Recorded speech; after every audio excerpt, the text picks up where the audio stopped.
الحمد ولیہ والصلاۃ علی نبیہ محمد وآلہ وصحبہ وبارک وسلم اما بعد فاعوذ باللہ من الشیطان اللعین الرجیم بسم اللہ الرحمن الرحیم قل بفضل اللہ وبرحمتہ فبذلک فلیفرحوا آمنت باللہ صدق اللہ العظیم وصدق رسولہ النبی الکریم الامین۔ وہ خشک شاخوں کو پھر سے تازہ گلاب دیتے ہیں، عہد پیری کو وہ پھر سے شباب دیتے ہیں۔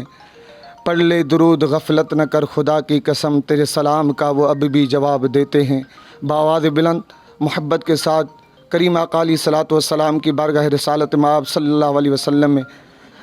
درود کا نذرانہ پیش کریں۔ الصلاۃ والسلام علیک یا سیدی یا رسول اللہ وعلی آلک واصحابک یا خاتم النبیین وعلی آلہ وصحبہ وبارک وسلم۔ الحمدللہ، یہ آج کا عظیم الشان دن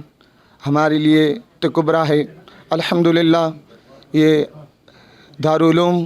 اہل سنت کی دینی روحانی قدیم درسگاہ، اگر میں یہ کہوں تو یہ بھی وجہ ہوگا کہ یہ ادارہ الحمدللہ جس نے سندھ کو، بلوچستان کو، پنجاب کو، سرحد کی، اگر جس نے علم کی پیاس بجھائی، اگر اس کا نام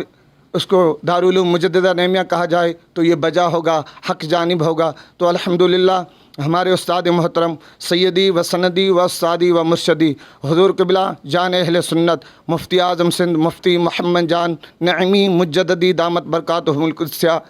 کی شفقتوں سے اور ان کی محبتوں سے الحمدللہ آج ہمارا درس نظامی دور حدیث مکمل ہوا۔ تو یہ بھی ایک اللہ کی نعمت ہے۔ تو اللہ تعالیٰ کلام مجید میں ارشاد فرماتا ہے کہ جب میری نعمت ہو تو اس پر خوشی مناؤ، اور یہ نعمت عظمیٰ بھی ہے، نعمت کبریٰ بھی ہے۔ الحمدللہ ہمارے ادارے نے وہ کام کیا اور وہ سرپرستی کی، بلکہ تمام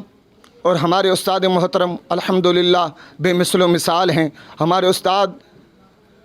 بے مثل و مثال ہیں۔ تو الحمدللہ گولڈن جوبلی میں جب میری دستار فضیلت ہوئی حفظ کی، الحمدللہ فقیہ نے حفظ بھی یہاں پر کیا اور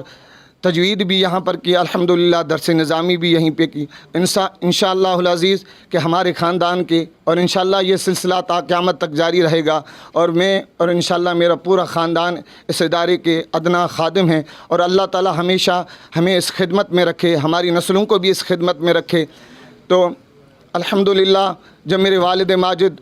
اس ادارے میں حضور قبلہ جان اہل سنت مفتی اعظم سندھ مفتی محمد جان نعیمی مجددی دامت برکاتہم العالیہ کی خدمت میں ہم حاضر ہوئے مبارکباد دینے کے لیے دستار بندی کے بعد، تو میرے استاد محترم کے وہ لفظ آج بھی میرے کانوں میں جھوم رہے ہیں، آج بھی میرے دل پہ لکھے ہوئے ہیں کہ میرے استاد محترم نے فرمایا تھا کہ انشاءاللہ آپ حافظ بھی بنے ہیں، اور انشاءاللہ قاری بھی بنیں گے، اور انشاءاللہ عالم بھی بنیں گے۔ اور مجھے یقین ہے آج وہ میرے استاد محترم کے الفاظ صادق ہوئے۔ تو ان اشعار کے ساتھ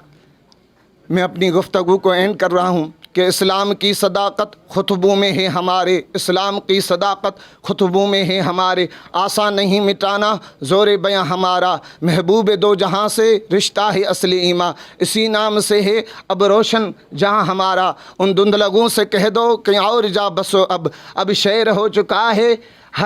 ہر پیر و جواں ہمارا، تقدیس رسالت کی خاطر ہم نے تیز ہواؤں سے بغاوت کی ہے، چھوڑ کے رسم سیاست کا فسوں بس ایک نام محمد سے محبت کی ہے۔ وآخر دعوانا ہماری